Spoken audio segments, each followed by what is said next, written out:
Joining us now is Ojirika, Okpe. Which story is trending around the world? Hello, Jinx. You didn't see Tundu at all. She knew you were going to scream. How are you this morning? I'm good. Tundu, I feel like I haven't seen you in 2 decades. I missed you, OG. I missed you too. That was great, by the way. I know what to do now with your animated greetings. I just had to Dr. Abati, they love it. Everyone loves it. I love get it. So many comments. It's beautiful. Rufai, good morning. How are you? How's it going? Doing very well. How are you guys Thank doing? you. Good, very good, well. good. Thank you. Well, good morning to you, viewers. Here are some of the stories that are trending across the globe. In the United States, authorities on Tuesday began the grim task of identifying 51 people who died after being abandoned in a tractor trailer without air conditioning in Texas. The driver of the truck and 2 other people have been arrested. It is the worst tragedy to claim the lives of migrants smuggled across the border from Mexico. And social media giants Facebook and Instagram have started removing posts that offer abortion pills to women who may not be able to access them, following a Supreme Court decision that stripped away constitutional protections for abortion. On June 24th, the Supreme Court overruled Roe v. Wade in its 1973 decision that declared access to abortion as a constitutional right. Under sports, 7-time Formula One champion Lewis Hamilton has condemned 3-time champion Nelson Piquet for using a racially abusive term about him in a podcast in Portuguese following last year's British Grand Prix when Hamilton and Max Verstappen collided on the first lap at Silverstone. Taking to Twitter, Hamilton said that he has been surrounded by racist comments his whole life and that racism has no place in the sport. Then, 7-time champion Serena Williams suffered a shocking defeat on Tuesday as her Wimbledon return ended in a first-round defeat to Harmony Tan on center court. Under entertainment, Ghislaine Maxwell, the jet-setting socialite who once consorted with royals, presidents, and billionaires, was sentenced to 20 years in prison on Tuesday. The 60-year-old British socialite was jailed for helping the late billionaire pedophile Jeffrey Epstein, who killed himself in 2019 while awaiting trial for sexually abusing children for more than a decade. Finally, BET's latest award-winning Nigerian artist, Temilade Okpe, popularly known as Tems, has taken to Twitter to express gratitude to her fellow female Afrobeat stars who paved the way for her in the music industry. Tems' tweets came on the back of her win at the 2022 BET Awards, where she won the Best International Act and became the first African female artist to win the award at the event on Sunday, June 26. I'm dedicating this to every single young woman, every artist, everybody that is striving and dares to dream. I dare you to get up from your seat and go for your dream and fight for yourself, because you can do it.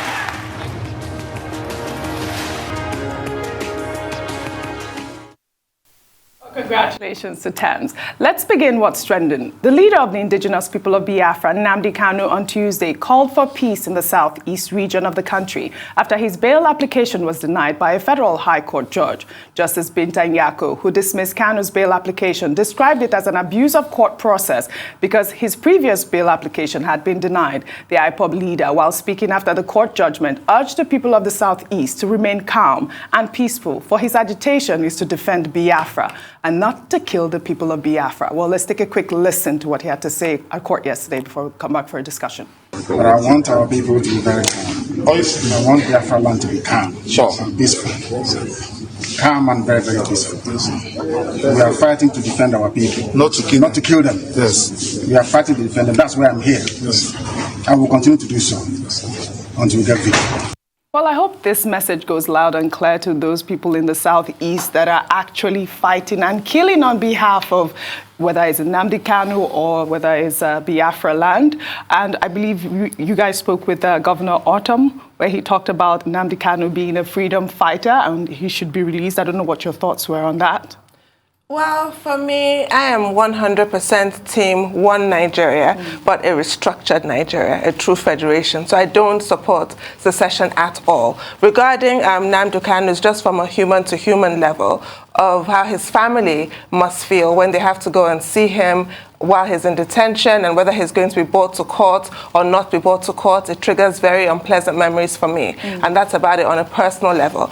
But this call that he's made, I think is responsible of him. It's extremely important that he's made it, because the bloodshed in the Southeast is truly devastating. I mean, if we all had $1 for every single headline we've read, IPOB denies involvement, IPOB denies involvement, it's constant. So what that says to me reminds me of that book, Mary Shelley's Frankenstein. The doctor, Victor Frankenstein, he created a monster and could not control it. The monster ended up even consuming him. That's like the worst move he ever made. I think that's what has happened with Nnamdi Kanu and IPOB and that entire movement. Emma Powerful must be really quite sick and tired of having to deny involvement with horrific crimes. Remember the murder of the woman and her children, the murder of that couple, like beheadings, all kinds of complete horror. And this is not what IPOB was created to do. But alas, this is where we are now. So him making this call for peace, I think, is extremely important, because he remains influential and his voice does matter. But I hope that those bloodthirsty criminals who have decided to jump on his bandwagon and abuse it, I hope they actually listen. They should heed that call directly from Nnamdi Kanu. Absolutely. Before a quick comment. You see, so we had the Chief of Defense Staff in the General Lucky Rabot today, and he said something very poignant.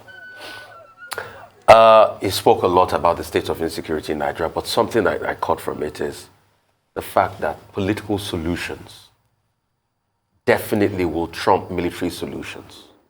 Because you see, check every war we've fought in the world. After all is said and done, you still have to come to the table and probably negotiate a ceasefire that starts the process of healing, or negotiate the terms of the war afterwards.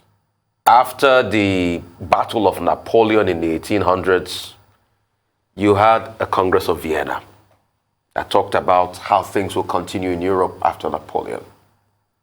After the Second World War, you had things like the Marshall Plan, you even had things like Bretton Woods Conference, to talk about the way the world will be. And then he had treaties upon treaties to bring about peace. Concerning this Nnamdi Kanu case, let us not forget the root cause of the matter. Marginalization, agitations over the years, we have been left behind. It cascaded into this, which we have now seen as a sorry state for our country. Yes. The East that people could do business in before, they can't do it any longer. Mondays are shut down. We've all seen that this killing does not pay anybody. Nnamdi Kanu himself have come out to say that let's give peace a chance. This is the time we should look for a political solution to this problem. I want the East to come back strong economically, like it's always done. This is the time to listen to those Eastern leaders. And a First Republic minister, I think that man is 92 years of age, I forget his name now, that all went to President Muhammadu Buhari. Chief Amechi, thank you so much for that. That went to President Muhammadu Buhari and said, let us settle this. This is the time for all of us to talk about this. What do we want? We want a Nigeria that fairly treats everybody. Absolutely. Look at what Governor Otom too was saying. Everybody feels disgruntled. Everybody has enough rage in them in this country. But we must come together. We must douse the tension. This is the time to talk and stop the killings. Absolutely. Well said, Rufai. Dr. Abati. Okay, well, I think it's an important message that Nnamdi Kanu put out there, leader of IPOB, calling for peace, calling for calmness. Another statement he made was that, well, the ruling of the court was not unexpected, so that he expected it. But he used the opportunity, to make this important statement. And in the context of the coming elections and the political season in which we have found ourselves, I think it's very important. Yes. However, when people lead revolutions, the danger that you do not know how the revolution itself would turn out. And this is one of the lessons we're beginning to learn with the Biafran rebellion in the southeast. How do I mean? These days, you hear about unknown gunmen.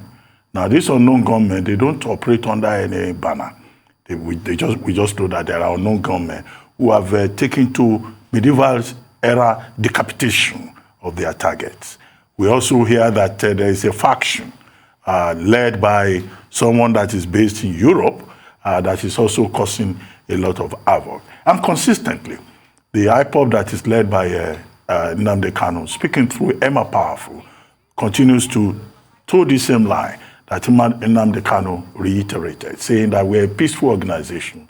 We do not encourage violence. Yes, we want Igbo nationalism, we want Biafra, but we do not want to destroy our space because we are fighting an ideological war. But is he in a position to control how the revolution turns out, the proposed revolution? I'm reminded of Kinjiketile Nguale, who led the Maji-Maji uprising against the German occupation of Tanganyika in 1905. This was how, the German colonial authorities also seized Kinjiketile. They accused him of treasonable felony because the revolution, went in a direction that he himself did not imagine. And that is the problem with many revolutions. And that Kinjiketile story has been written as a play by Ibrahim Hussein. For many years, it was used as a test in secondary schools, and part of the theme is about spirituality, healing, revolution, revolt, rather. Revolt is a milder word. Revolt and the consequences of situations like this. But Nigeria needs peace, as Kanu has talked about. Nigeria needs calmness, not just in the southeast, not only in IPOB, but in every corner of this environment called Nigeria. Well said, Dr. Abati. We'll take another story. The Lagos State Governor Babajide Sanwo-Olu on Tuesday ordered the arrest of a military officer and a man riding a motorcycle against traffic. The governor was said to have been on his way to an event when he spotted the motorcyclist breaching the state traffic law by riding through one-way traffic.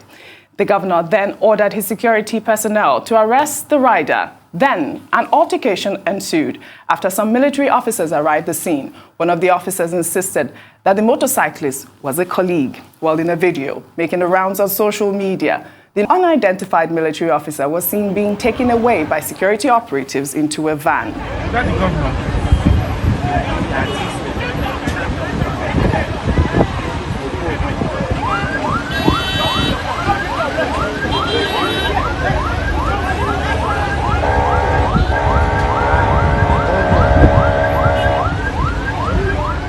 Is the lawlessness for me. A military officer going to the governor, telling the governor, no, this man is mine, knowing that there is a ban in Lagos State. I mean, the security operatives, they did a lot. They even exposed the governor at that point because the person filming that could have also been a sniper and something could have happened to the governor as well. I don't know what's going on. It's too much lawlessness. I remember when this happened and kudos to Governor Sanwo-Olu for standing his ground. I remember when this happened a couple of years ago. I think it was Governor Fashola then. He told the military guy, I think he was driving on a BRT lane, to get back. We must have a country where everybody obeys the law. Do you know, let me tell you one of the major reasons why Okada bans have not worked over the years. You know why? Because military personnel are the first to break the ban. They start to use Okada everywhere, despite the fact that, and some of them even use for petty business. Let's call a spade a spade. Yes, they used to carry people from one place to the other. So I'm happy that the governor did stand his ground. There's a ban, there's a ban. Yes. There's a ban for everybody. Yes. There are no special laws because you're in the military. And please, military officers, CDS, call your people to order. Call your people to order. We can't have a country where people just flout the law. A law is a law, be it military or civilian. All right. We'll take another story. A federal high court on Tuesday refused to hear the cases of Malcolm Omirhobo for appearing before the court dressed as a semi-lawyer and a traditionalist.